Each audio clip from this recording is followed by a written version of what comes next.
Mr. Gerald Giam. Mr. Speaker, I'm calling Mr. Gerald Giam. Thank you. If you have further clarifications, you can make it later.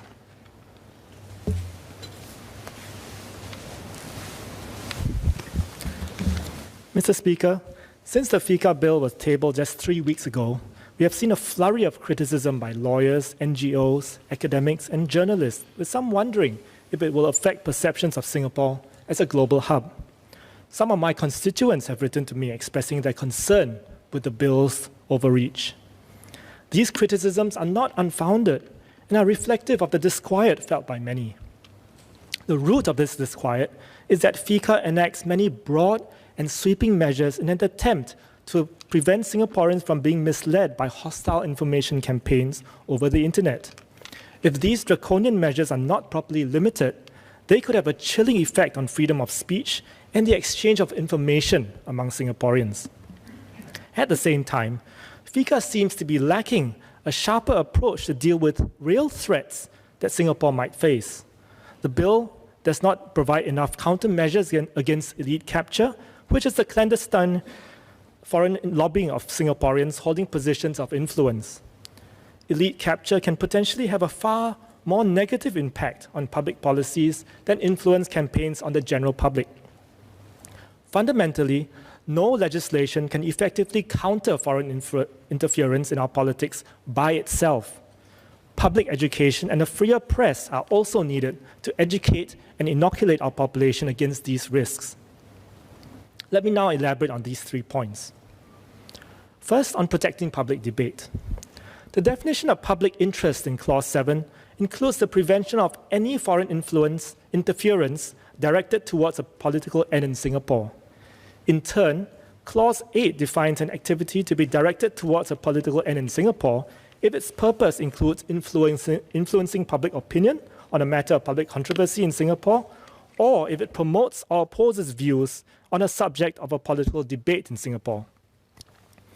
The public interest is one of the bases for the Minister to authorize Part 3 directions, anticipatory directions, designations of politically significant persons or entities, technical assistance directions, or directives regarding donors. With the inclusion of Clause 8F and G, the bill's interpretation of political end covers an extremely wide variety of policy matters and issues which may be discussed by Singaporeans.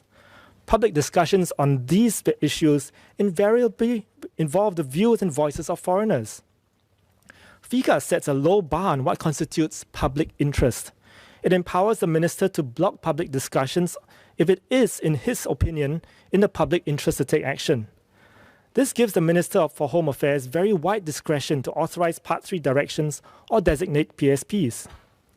It could stifle genuine political debate by discouraging Singapore citizens or local NGOs from speaking up, even in good faith, for fear of being issued a directive under FICA or designated as a PSP. While the government might argue that having a directive issued against, say, a Facebook post is not a death warrant, it carries a reputational risk to the target of that directive. It would be very unfortunate if an NGO engaged in advocacy work, for example, speaking up on migrant workers' rights, is designated as a politically significant entity.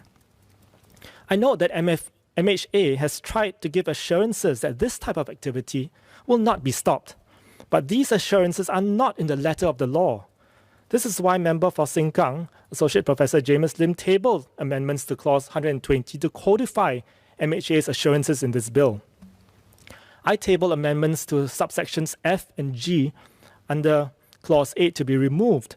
Removing these 2 subsections will not hinder the minister from applying the brakes on hostile foreign influence operations that could harm Singapore. Clause 7 already has a list of actions that are contrary to the public interest, which the minister is empowered to authorize Part 3 directions against. These include threats to public health, finances, safety, tranquility, peace, and order, as well as incitement of feelings of enmity, hatred, or ill will between different groups of people in Singapore, which may endanger the public peace and public order of Singapore. Let me address the scenarios given by the minister in his speech earlier. Setting one race against another or using religion to drive a wedge between religious groups could be considered incitement of feelings of ill will between different groups of people in Singapore and would already fall under Clause 7D. A foreign agent promoting harmful falsehoods, for example, about approved vaccines, could be reined in to protect public health under Clause 7B. In short, our amendments to the bill will not prevent a minister from acting against foreigners seeking to do harm to Singapore, but they will go some way in preventing genuine political discussions from being stifled, either deliberately by the government of the day or inadvertently due to their mere presence. Next, I wish to highlight an area where the bill does not do enough of, which is preventing elite capture. While high-profile influence campaigns tend to hog the limelight, clandestine foreign lobbying of individual elites is by definition done in secret.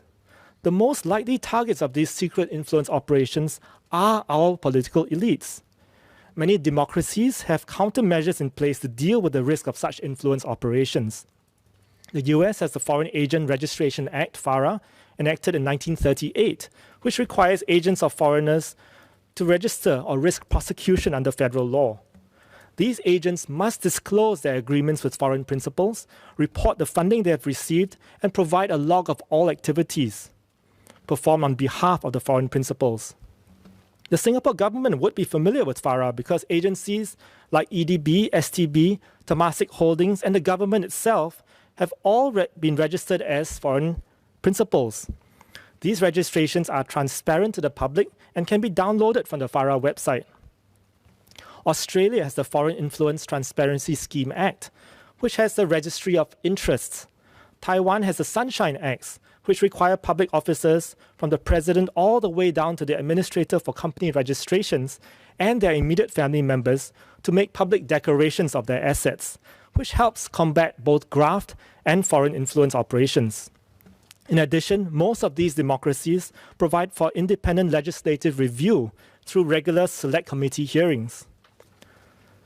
Policymaking in Singapore is highly concentrated in the top ranks of the government and the civil service.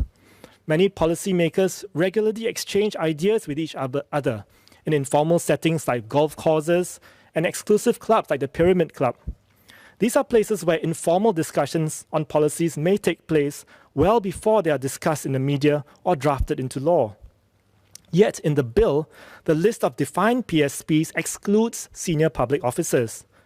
This could make it easier for malign foreign actors to co-opt local elites to use their influence, either wittingly or unwittingly, for the benefit of foreign powers.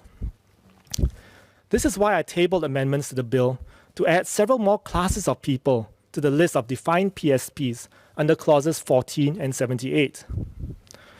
My proposed additions to the list include permanent secretaries and deputy secretaries in government ministries. These officials lead the formation of and drafting of legislation. They are the subject matter experts who provide important policy advice to ministers almost on a daily basis. The minister has argued that civil servants are subject to the instruction manual and various rules and declaration requirements, which are cumulatively stricter than the FICA requirements on PSPs. This is even more reason to include PSs, DSs, and stat board CEOs as PSPs. FICA will provide a stronger layer of public transparency, accountability, and oversight without making it more onerous on them. Their names will be made public on the register of PSPs, and any foreigner dealing with them will know that they are PSPs, and vice versa. The chairpersons, board members, and chief executives of statutory boards also have important roles in influencing and implementing government policies. I cannot agree with the minister that it is impractical to define this group as PSPs just because some of them are foreigners. Stat boards are not private firms. The fact that many stat board members are foreigners is even more reason to impose transparency requirements so that the public and the government can be more confident that they are acting in the best interests of Singapore. Our list also includes the board members and chief executives of Temasek, GIC, MAS, and CPF board. These individuals provide directions on policies and long-term asset allocations that involve hundreds of billions of dollars of our national reserves. Surely we can all agree that these decisions must be guarded against any malign foreign influence. All these influential individuals should be subject to the same level of scrutiny of their foreign connections as election agents and candidates, the latter of whom are already on the list of defined PSPs, but are much less influential in policy making. Lastly, Central Executive Committee members of registered political parties are included because they have a role in setting the policy and political positions that their parties take into elections and parliament. While this expanded list of defined PSPs does not cover every possible person who can influence policies, it provides for an additional scrutiny over interactions between government elites and foreign principals. It will require them to disclose foreign affiliations, reportable arrangements, and migration benefits with foreign principals, all of which have the potential to color their decisions on domestic and foreign policies, which affect all Singaporeans. The last part of my speech will focus on the other actions that are essential to our efforts to combat foreign interference and protect our core national interests. We need to focus much more on public education and avoid over-relying on legislative measures to curb hostile foreign interference. This is a point made by the leader of the opposition earlier. Back in 2019, Minister Chan Chun Sing also said that a discerning electorate is the best defense against foreign influence. I couldn't agree more. Given the growing sophistication in the way foreign powers conduct their influence operations, which Minister Shanmugam has taken us through in his handouts, we need a whole-of-society approach to counter them. Sustained public education of both the young and old will help remind us that we are a sovereign nation with our own core interests. This requires a consciously planned and sustainable approach so that Singaporeans are aware that other countries have their own agenda and our national interests are not necessarily aligned to them. For example, some countries, to further their own agenda, may insidiously play up the cultural affinity card. They may, for example, appeal to Singaporeans of a particular ethnicity to share with their friends their pride that that country's military and their pride in that country's military and economic progress. And they might even chastise their own government for not showing sufficient deference to them. This goes against our national interest, yet the vectors of this campaign may not even realize it. Issuing directions under FICA to block the transmission of their messages may be like cutting off the head of the mythical Hydra. A new head will grow again until these Singaporeans are convinced that they have been deceived. This is not something that a legislative hammer like FICA can easily achieve. We need more frank and open discussions about the tactics used by foreign powers to influence our population, so that Singaporeans will recognize them and will not unknowingly spread foreign propaganda without realizing their goals and origins. As a small country which seeks to be friends with all countries, large and small, it is sometimes inconvenient for the government to front public discussions and education of this nature. Some countries might bristle at being called out by the Singapore government, and this could impact diplomatic relations. Academic institutions, NGOs, researchers, and even school teachers should step forward to play a greater role in this national effort.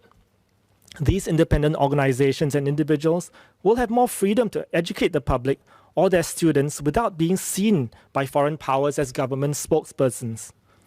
They can therefore be more candid in sharing their views, even in public forums, without Singapore incurring the ire of other countries. Government agencies, especially MFA, MINDEF, and MHA, should regularly engage these groups and individuals in closed-door sessions to share the government's perspectives on our core interests, but without dictating what they should or should not do. Many incidents of foreign influence operations in other countries like Australia, Sweden, and US came to light because of investigative reporting by their free press. A former US National Security Advisor resigned after journalists investigated and reported about his contacts with Russia. He was later charged and pleaded guilty to lying to the FBI. Sweden's ambassador to China was recalled and investigated after the daughter of a Chinese-Swedish bookseller jailed in China made a blog post which was reported in the media, revealing that the ambassador had commissioned businessmen to negotiate a sensitive case involving her father without the knowledge of the Swedish Ministry of Foreign Affairs. The ambassador was later prosecuted in Sweden, but acquitted due to insufficient proof.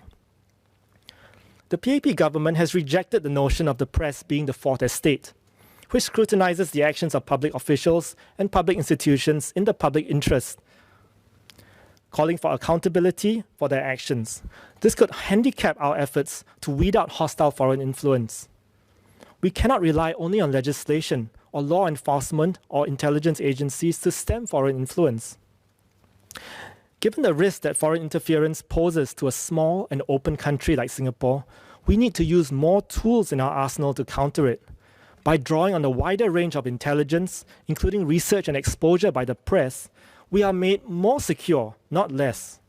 A free press which invests in investigative journalism can shine a light on shady activities, as well as inform and educate the public and policymakers about hostile information campaigns taking place on our shores.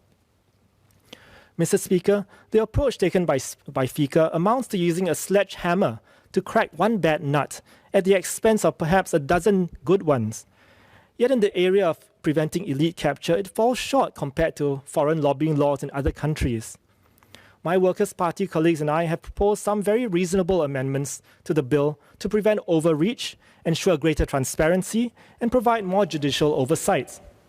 With these amendments, FICA will retain all its teeth to keep foreign interference at bay, while assuring Singaporeans that its fangs will not be used unjustly on our own citizens.